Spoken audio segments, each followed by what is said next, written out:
The true characteristics of the Communist Party are to be found not so much in its theories as in its methods of organization. Comrades, our objective is not to win a debate. Our objective is to come to power. They are applying a new concept of warfare, conquering a country from within. If we are trying to take over a country, do we go into them and say, everybody, throw off your traditions and adopt communism? Of course not. Aren't you rather silly? You conquer it by capturing the organizations that operate inside the country. Then they will like us. Then they will support us. Then when we become their leaders, we can betray them.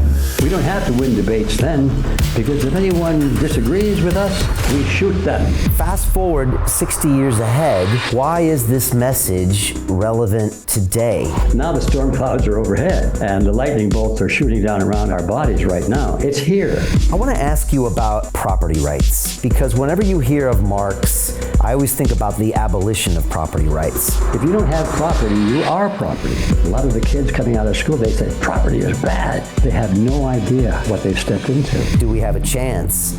Sometimes it's hard for me to tell if you're optimistic on the future or pessimistic.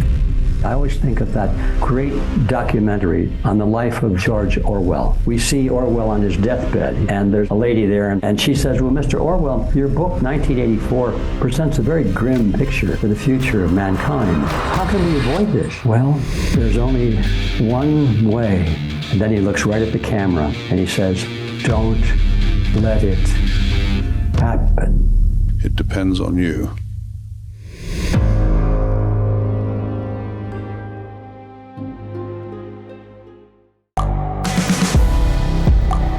The world is changing. Inspiration is everywhere. It has never been so easy to connect, share, and bring people together. We're learning from others and finding the best in ourselves. Challenging our beliefs. Sharing our vulnerability. Overcoming our fears. Transforming ourselves so we can transform the world. How far can we go? This is London Real. I am Brian Rose. My guest today is...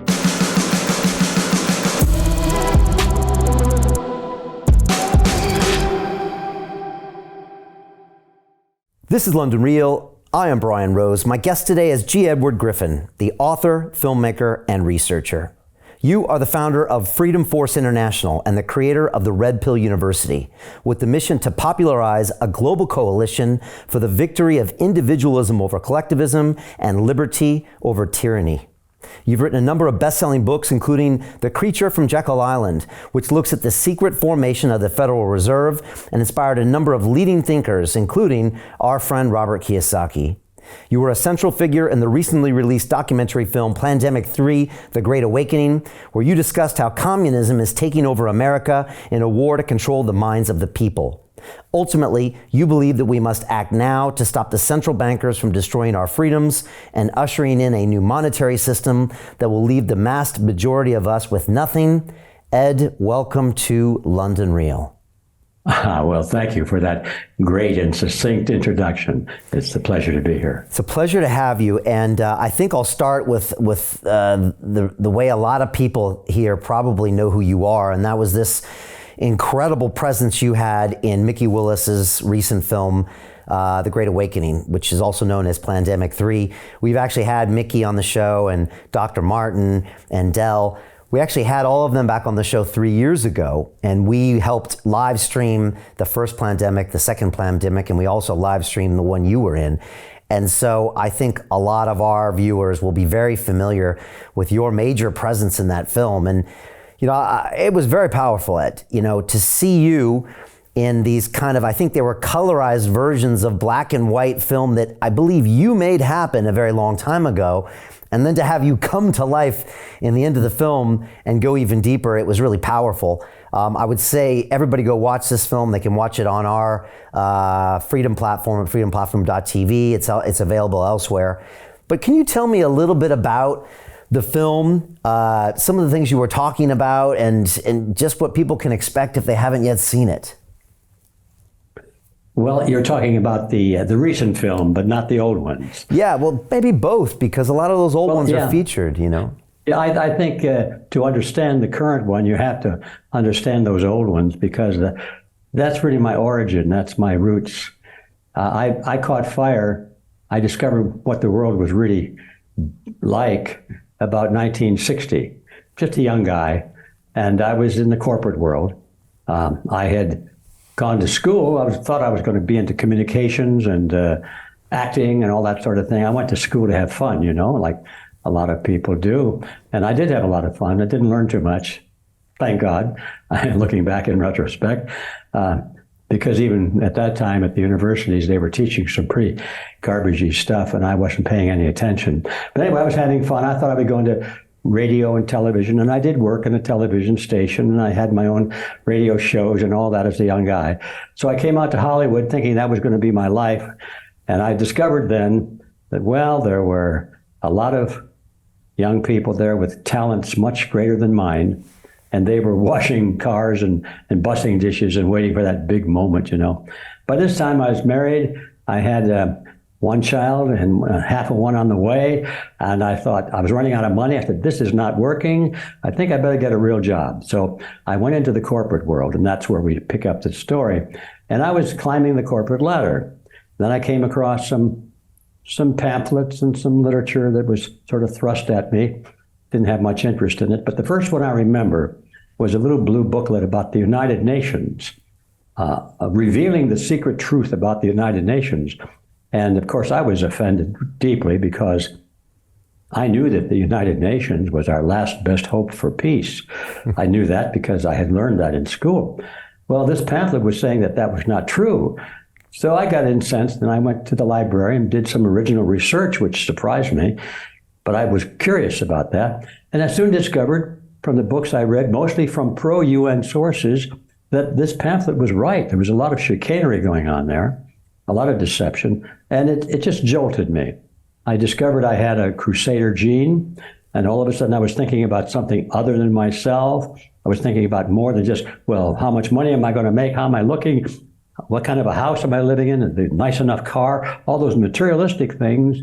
All of a sudden, I began to be indignant about the fact that I was being lied to about something so important as the future of our country and the future of the world. And all of a sudden, I had this crusader gene rattling, and so I quit my job at the big corporate. It was a big insurance company, actually. It was Equitable Life Assurance Society, and I decided I was going to use what skills I had in the field of communications to do some agitating and some spreading of the truth of what I was learning. So I started to produce some very low-budget documentary films. Now we're into the track here. Very low budget. First, we started with film strips, as they called them in those days, which a series of still pictures on a roll of 35 millimeter film. And you set up the projector in the auditorium, and you start to play a recording, and that was the soundtrack. And at periodic points in the recording, there'd be a beep sound, and that's when the operator would turn the knob to the next frame. And it worked pretty good, but that was all we had. That was really low budget. And then we got really good. We got a couple of $1,000 donated to us, or invested, I should say, in us, to produce a 16 millimeter film. So that's when we started to use 16 millimeter black and white film. And we couldn't afford a studio, so we used my living room in my home as the studio. And it's a very small living room, but it looks pretty big in the video. We moved most of the furniture out and brought in some chairs where people could sit. We had our own little real audience there. Some of my family, some of my neighbors, some of my friends, some strangers we didn't know about. And so that's what we did. We recorded my presentation sitting on a bar stool in my living room before a group of about maybe 22 people, 25 people. And we plunged into some pretty deep stuff. And that's how it all started. And I made it a beginning with that. These films were cumbersome. They came in cases, and if you had a 90-minute film presentation, it usually required 2 rolls of film, And that had to be developed, and it was expensive. And by that I mean in those days, I think we sold those for about $350, which is a huge amount of money. So obviously we didn't sell a lot of them, but we sold enough to make our money back and produce another film, which is how this whole thing started.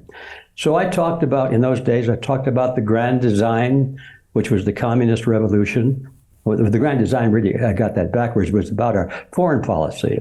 And the one about communist revolution was called More Deadly Than War. And I did some things like that, and they were all in black and white.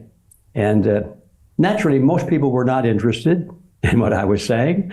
It really, I don't think it had too much to do with my inability to capture their attention. It's just that in those days, things were good. Who was worried about communism in America? Why, you got to be kidding. That's never going to happen in America. So people weren't interested. And I could see that the strategy that I had learned about was under play already. A little backstory on that might be of interest to your viewers. Is when I first started to become interested in these issues, I had a lot to learn. I sort of fell into the pattern that most people at that time were in who were concerned of these issues. And that pattern was to be concerned about communism. Well, there was good reason for that, because if you remember, back in those days, communism was taking over the world, had already taken Russia, had taken the Middle East, the Eastern Europe, it had taken Cuba, and it was working very actively in South America, Latin America, and we had a communist party in the United States. So all of a sudden you think, my gosh, well, these guys are serious. They're planning on taking over the world. So I became very concerned and interested in communism. What's this all about? I didn't understand it. So I decided I would go down to the communist bookstore in Los Angeles. It was called the People's Bookshop down at Larchmont Street. And for all I know, it's still there. I don't know, but it was there then, and it had a strange group of people in there. Some looked fairly normal, but a lot of them were more of the hippie types, and the young comrades were in there volunteering their services. So I walked in. Of course, I've got my business suit on. I got my sideburns and the narrow tie. I'm strictly from the corporate world, and I felt really out of place in that bookstore, but they welcomed me. They tried to recruit me into the party. They invited me to some study groups, I think they called them. They were recruiting funnels. And so I wanted to learn about communism. I really did. So I bought a lot of books. In fact, I think I bought all of them. I still have them in my library. And I actually read them. I say actually read them because I discovered quickly that most of the comrades down there had not read them. They were selling them, but they had not read them. Their level of understanding of Marxism, or Marxism-Leninism, as another branch of it is called, was very shallow. These guys and women were working on slogans, and just slogans mostly, and illusions, and it all sounded good, like from each according to his ability, to each according to his need. It's a nice slogan. What's wrong with that? Who could possibly be opposed to that? It's the basis of Christian charity, isn't it? Let's be against war and fascism and exploitation of the poor and so forth. Let's bring peace to the world and get rid of racism and all these things. Well, let's sign me up. Let's go. But that's where the comrades were at in the bookstore. But I read their stuff, and I actually read the collected works of Vladimir Ilyich Lenin, and that's where you really get into the sticky stuff. Lenin was the theoretician of the Communist Party. Marx had nothing to do with the Communist Party. He was just a writer, a theoretician, an ideologue, and most of his ideas weren't his at all, I found out later. He was merely repeating what he had heard from others. But his book got published, and so his name is attached to those ideas. But they're all ideas, and I learned quickly that no country had ever fallen to Marxism. No country had ever fallen to the theories of Karl Marx in Das Kapital and the Communist Manifesto, because it was all theory about social order and economics and markets and things and exploitation of the worker. It was all the hype to get people angry and say, we got to do something better than that. Where you really get into the nitty-gritties is where you start to read Lenin. Now, Lenin was a Marxist, of course. That was the foundation of his whole ideology. But he came to the very practical conclusion that theoreticians don't come to power. Militants come to power.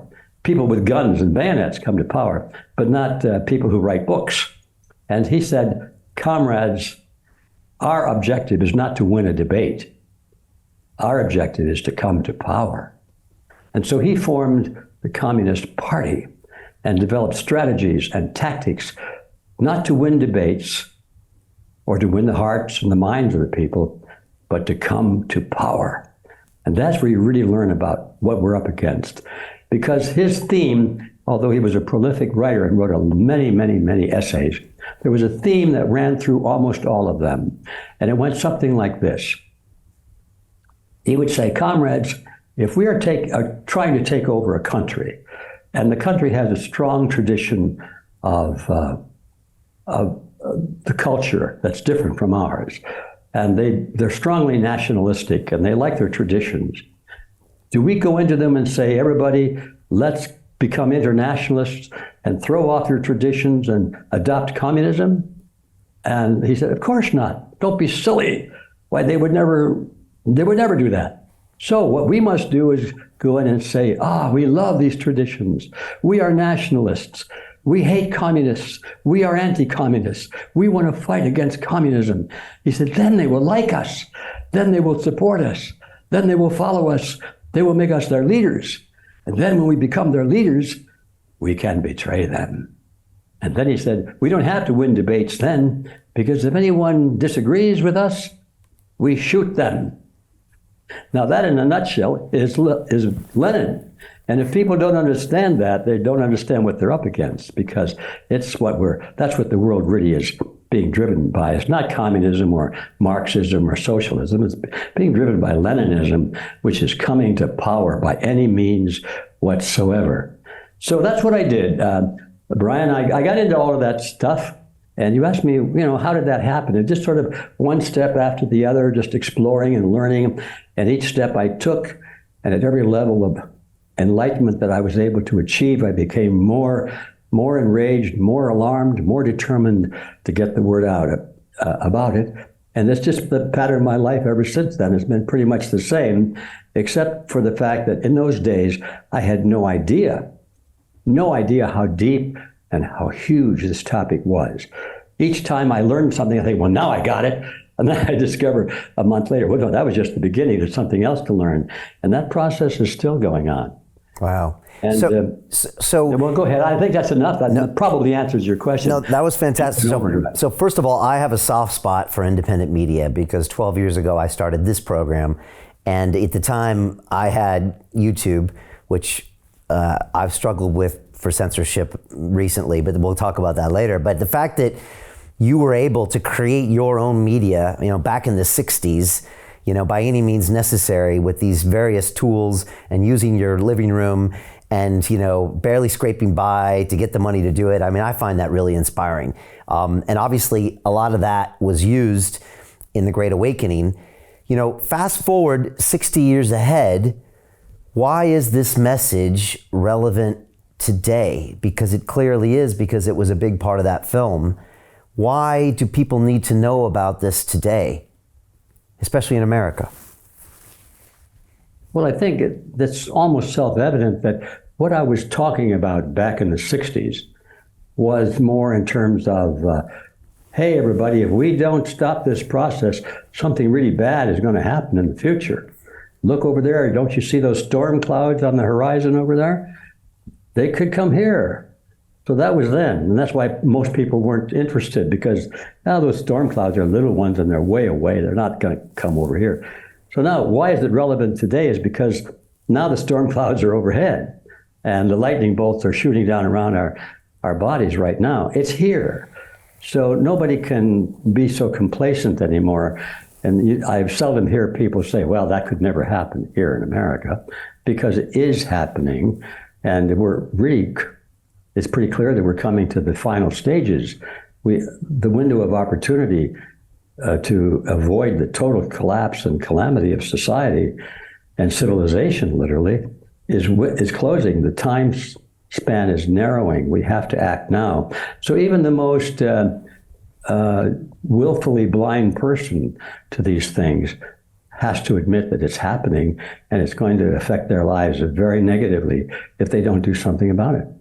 Yeah, it's interesting. So I went to Boston to go to school, and I graduated in '93. And I went back to Boston last year because my daughter is going to school there, and she just visited over the summer. And I kind of asked her in passing, I'm like, are people really talking about communism there? And she's like, yeah, the students talk about it seriously, like it's a viable option. And that wasn't happening in my school in '93.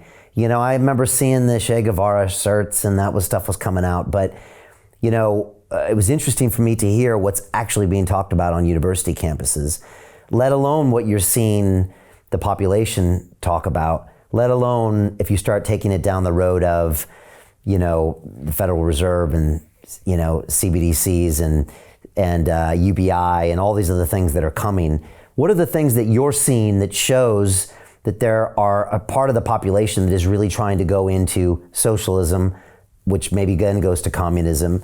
What are the things that you see that are these lightning bolts around us? And how do you make those things clear to people as dangers?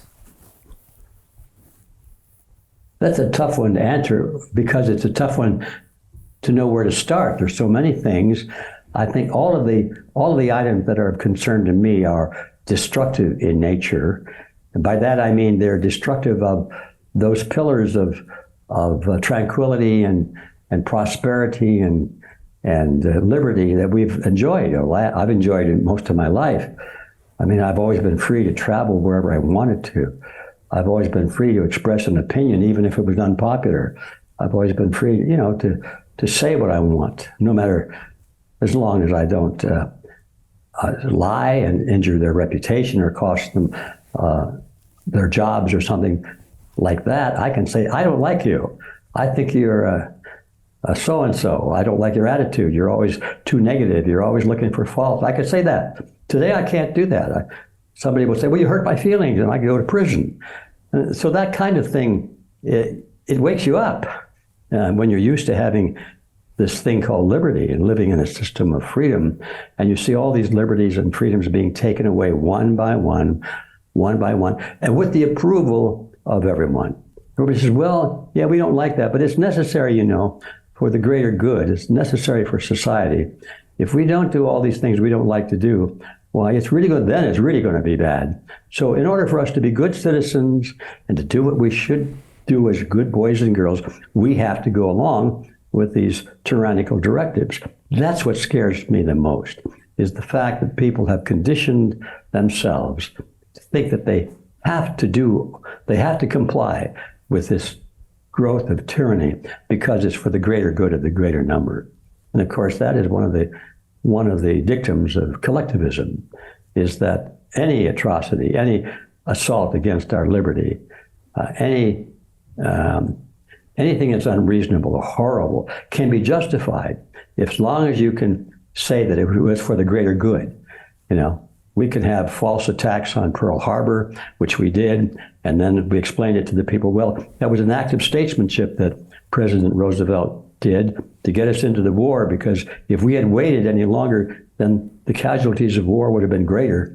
And so you see, by getting into the war quicker and by deliberately killing 3,000 or 4,000 American sailors and convincing them that we didn't know about the pending attack and all that sort of thing, that was an act of statesmanship. And on it goes. You can look at 9/11. We knew that those guys were coming, and we didn't really do anything about it because we needed to get into this war against terrorism and back in the Middle East. And also we had to solidify our oil pipelines and a few things like that. So it was for the greater good, especially for the greater good of Americans. So to answer your question, I think the most alarming thing to me is that not all of these negative things that are happening, but that they're happening with so little pushback and so little concern on the part of the people that it's affecting. And they're taking it, they're accepting it because of this mantra of the greater good, of the greater number. And now we're back to this issue of collectivism again, because that is one of the cornerstones of collectivism, is the false belief that these things are for the greater good. And how did we get here? I mean, when you talk about in the 60s, how the communists are infecting all things around the world, how they plan on doing it, how they plan on stirring up social disorder, was this them running their playbook, or was this something that also happened organically, or is this something that is going to potentially infect any individualist society or capitalist society? A very profound question, because one is tempted to say it's always going to affect a individualist society, because it always has, or at least in the lifespan that we've seen collectivism mature.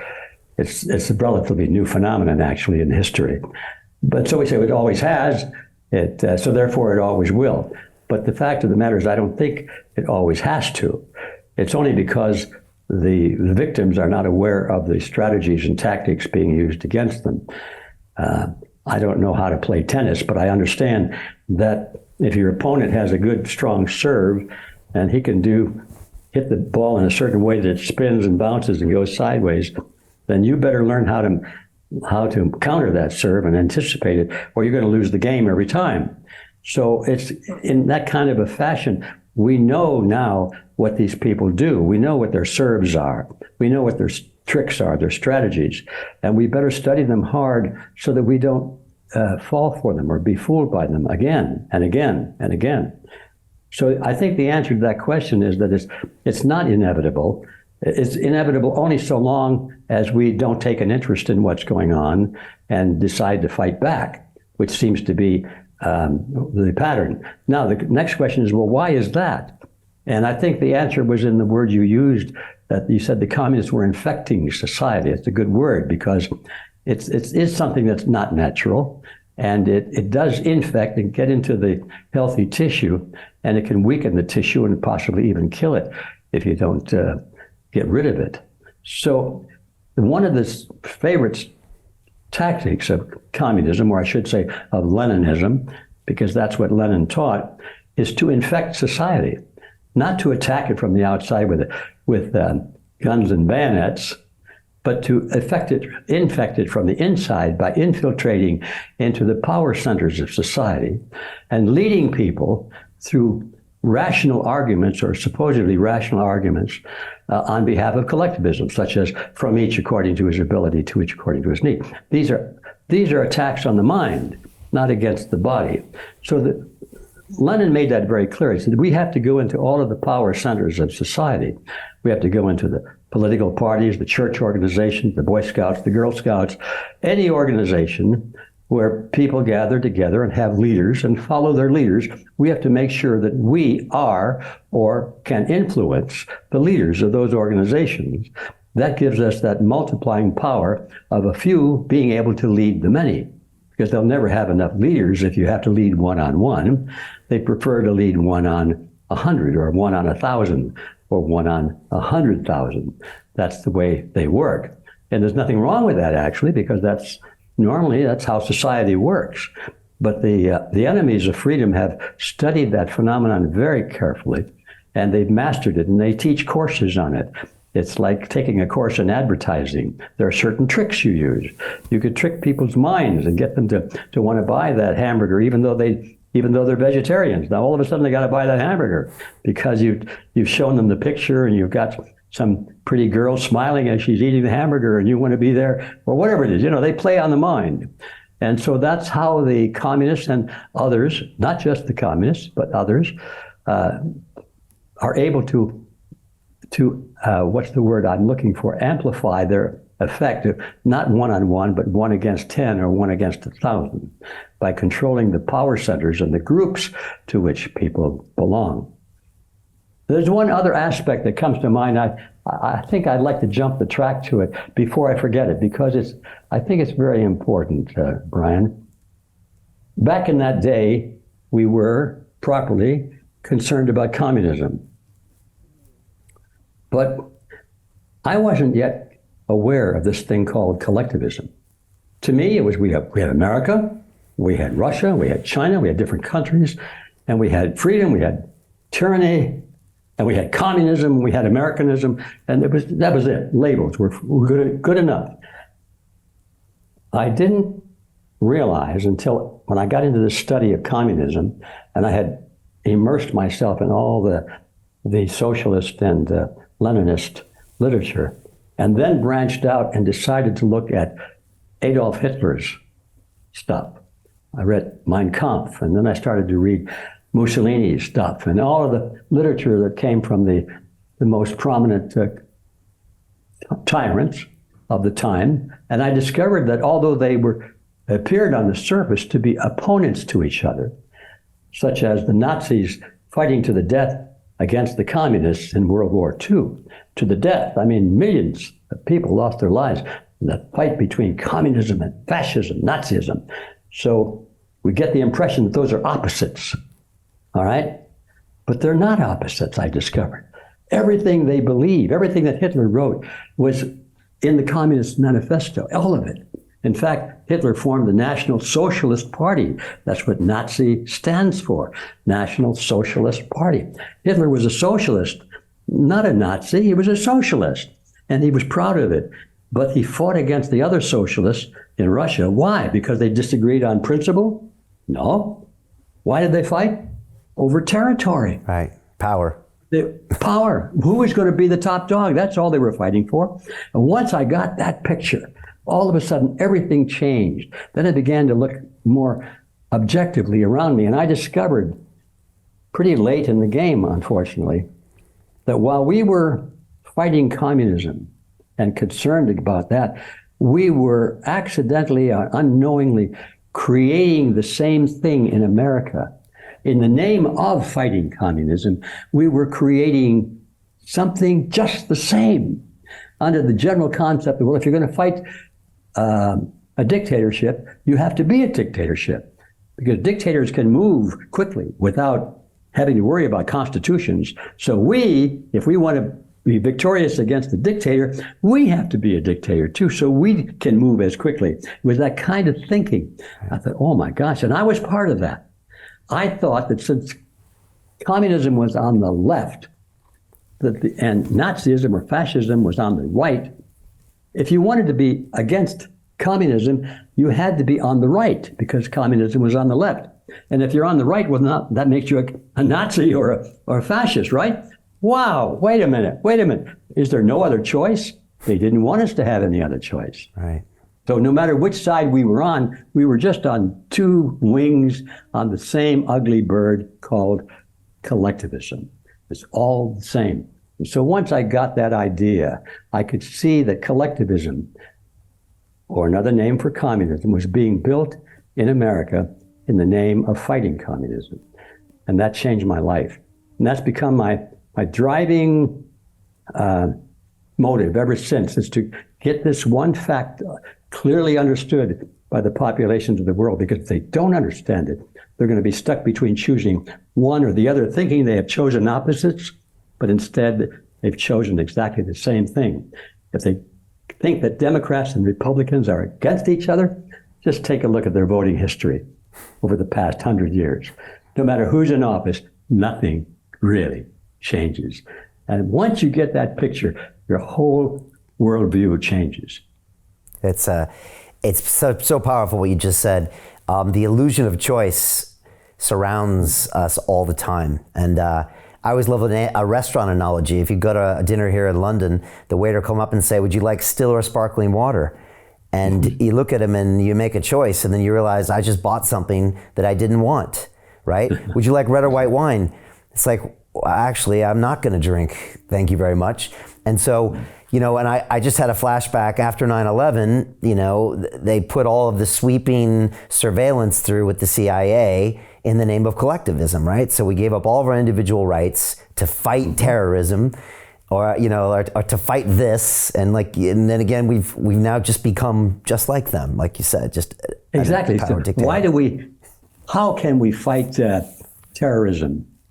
Well, by giving up our liberties. Right. by allowing our government to take our liberties. Right. So now we don't have to worry about the terrorists taking away our liberties. We've just given them away.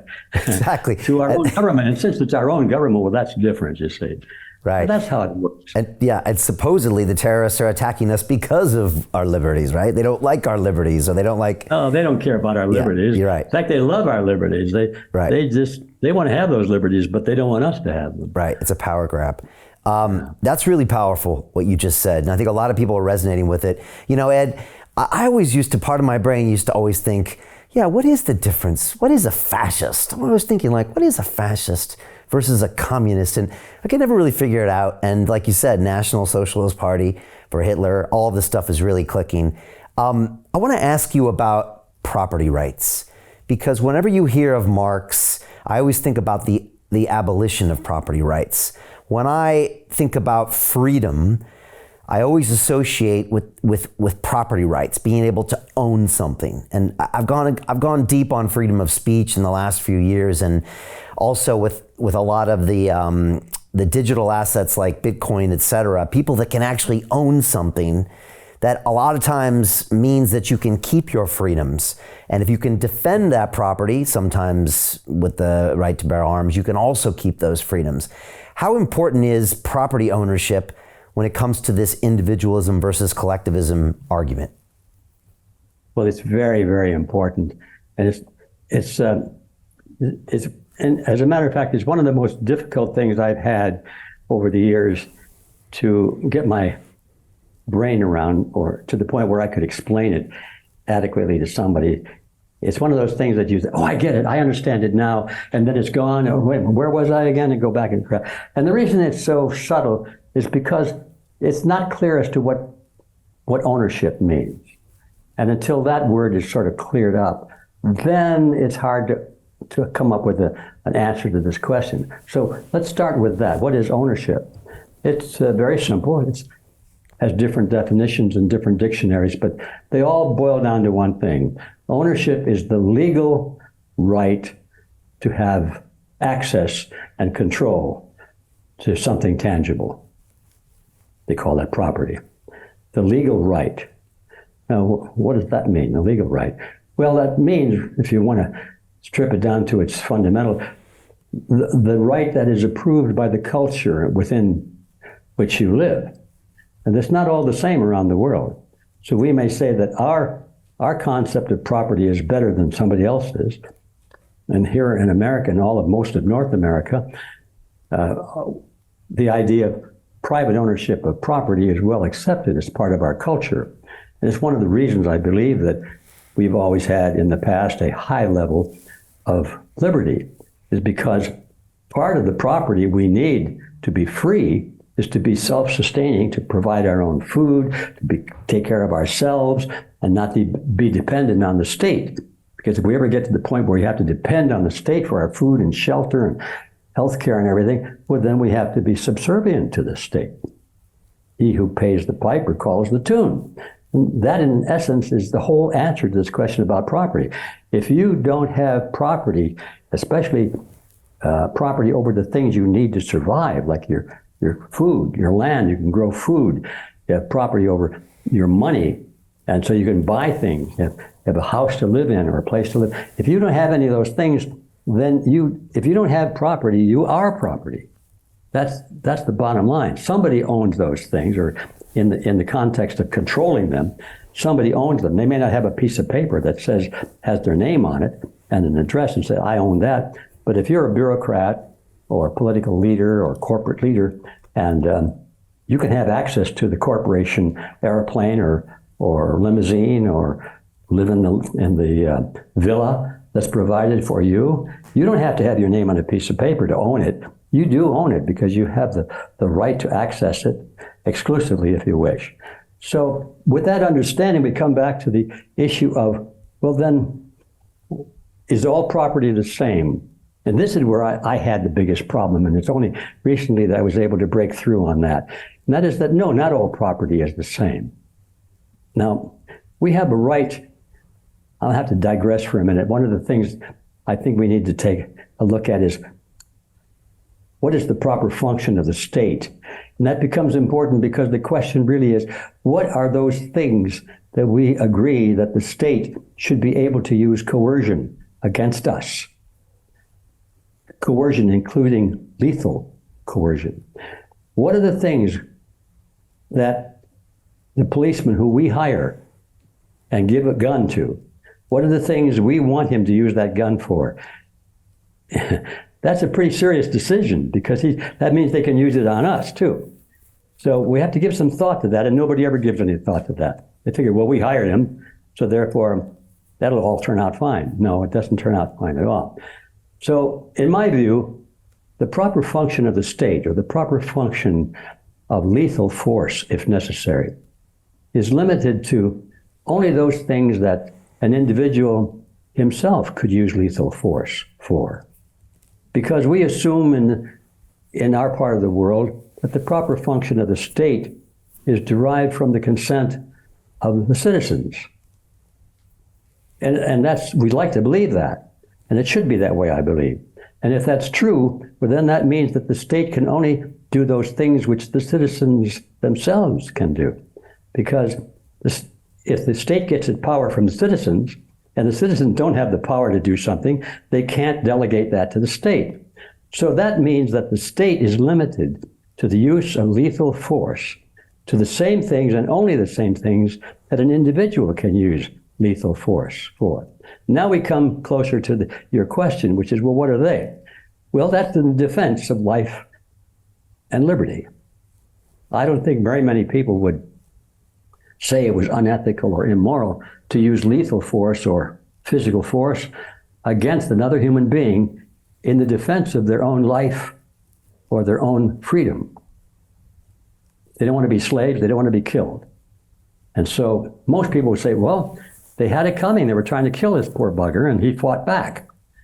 So there you have it. I think it's so simple and so clear that we have that right, and therefore we can delegate the right to use lethal force to the state in the defense of our lives and liberty, but nothing more.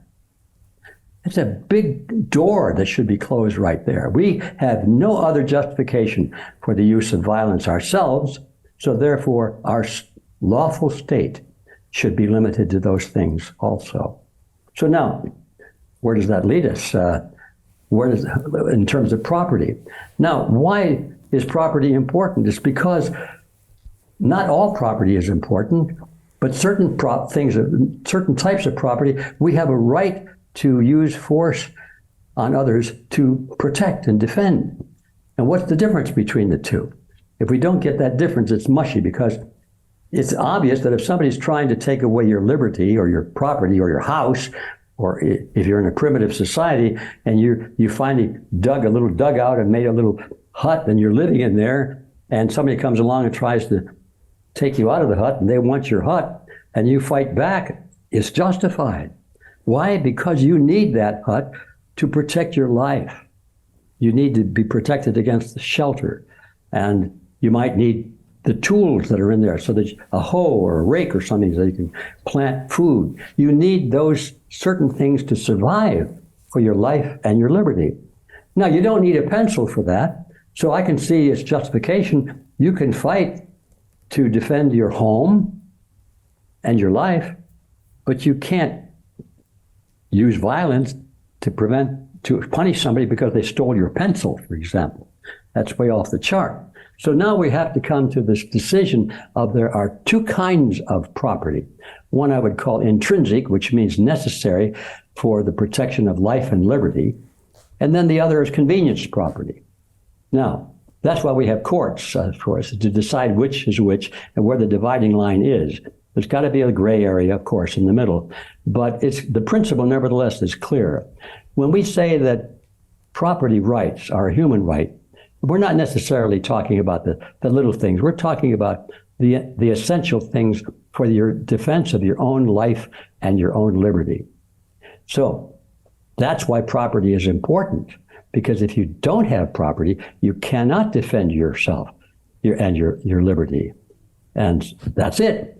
It's a simple thing. Now, you don't have to go beyond that. You get into literary rights and so forth. Those are gray areas where you might need to go to court. But the principle is that property rights are a human right, and they cannot be denied because they're the same right to life and liberty. And so can you determine the amount that... To continue watching the rest of the episode for free, visit our website londonreal.tv or click the link in the description below.